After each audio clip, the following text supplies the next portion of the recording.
on second line. So this brings up the question, so what to do if second line fails? And we do need new drugs, and out of these new drugs, only the darunavir is approved in children age 6 and above. And in our cohort in Thailand of 7 sites, we have about 40 patients now on darunavir traveline, and what is worrisome is that we're already seeing almost 20% virologic failure at 1 year, and we have little option for these children beyond third line.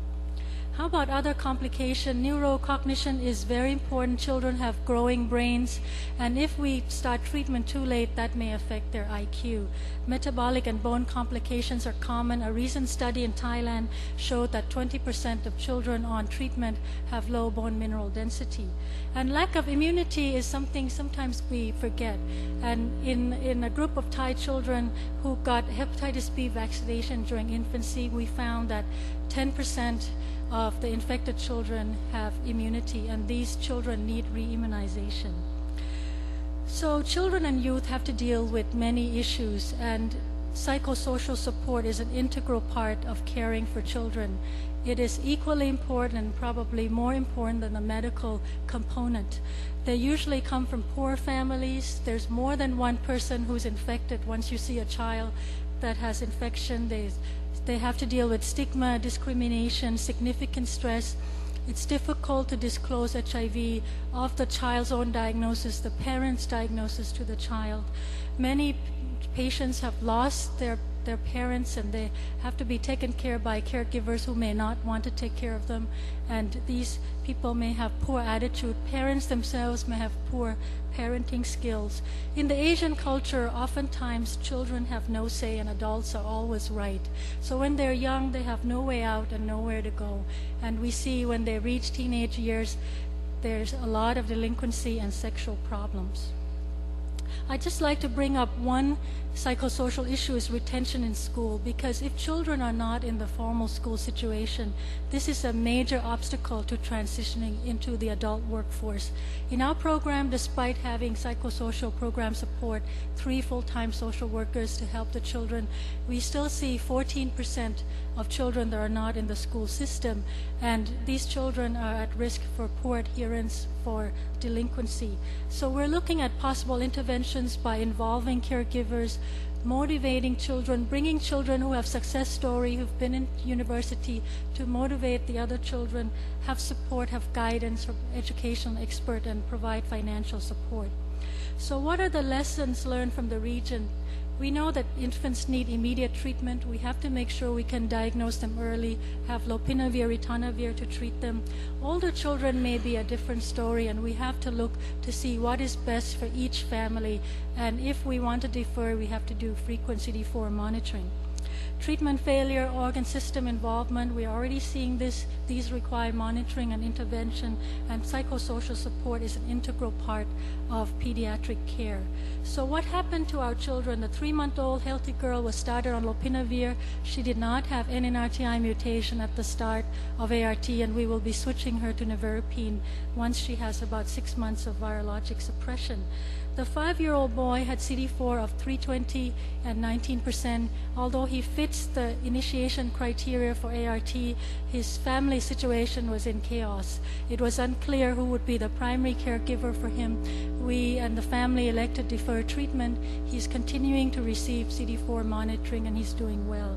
The 12-year-old was picked up to have virologic failure from routine viral load monitoring. She gave perfect adherence history. It turned out that after her father died a year ago, her mother had to go back to work and work long hours and had little time for her. So once this was recognized, the family situation at the time that the mother needs to give to her was modified, and she's doing well on second-line treatment. So I'd like to acknowledge Dr. Annette Son, who helped tremendously with preparing the presentation. The other people here provided data. UNICEF and the We Understand group produced the video that I will show you next, and I thank the ICAP organizer for inviting me. So I would like to end my talk with a 3-minute clip from a production on Who Am I? Why am I here? These are voices of 4 Thai children with HIV, and they say it best what it is like to grow up with HIV.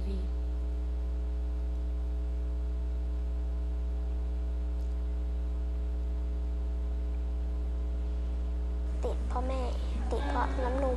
ไม่คิดยังไงก็รักแม่เหมือนเดิมตอนป .6 ไม่สบายนอนโรงพยาบาลมันปวดหัวมากนอนโรงพยาบาลตอนนั้นนอนอยู่2 เดือนเจาะสันหลังอะค่ะให้ป้ายาเหลืองๆให้ทีละนิดๆให้ทุกวันตอนนั้นแม่ป่วยหนักครับแม่ก็ตายไล่ๆเรื่องกับพ่อพี่ก็เลยพาผมมาตรวจครับเป็นฝีในหัวครับปวดหัวมากเลยครับปวดแบบปวดมึบขึ้นมานอนก็นอนไม่หลับครับตอนผมป่วยผมไม่มีเรี่ยวไม่มีแรงเลยครับกลัวมันจะเป็นฝีครับบางครั้งก็ฝันว่าตัวเองจะตายอย่างนี้ครับมันกลัวครับแล้วทำยังไงเวลาฝันร้ายก็คิดว่าเป็นแค่ความฝันแล้วมันก็จะตื่นมาเองครับถ้าจะทำให้จิตใจเราโปร่งใสเราต้องไหว้พระก่อนนอนครับสวดอรหังสมานี่แหละครับเพื่อจะให้ตัวเองหลับอย่างสนิทสบายครับไม่ฝันเรื่องร้ายๆอะไรครับพ่อตายประมาณ3 ขวบแล้วก็แม่มาตายทีหลังตอนหนูประมาณ9 ขวบแล้วก็ตอนนั้นก็สุดกินยาประมาณ6-7 เม็ดก็ยังกินนะไม่กลัวเราต้องสู้กับมันถ้าเราตายไปแล้วเราจะเกิดเป็นใครอะแล้วเราจะเป็นคนเดิมอีกไหมคิดอย่างเงี้ย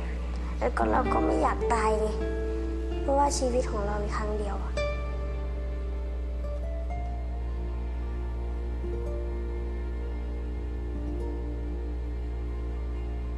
ตอนหน้าหนาวไม่อยากลุกมากินยาเลยเพราะว่ากำลังนอน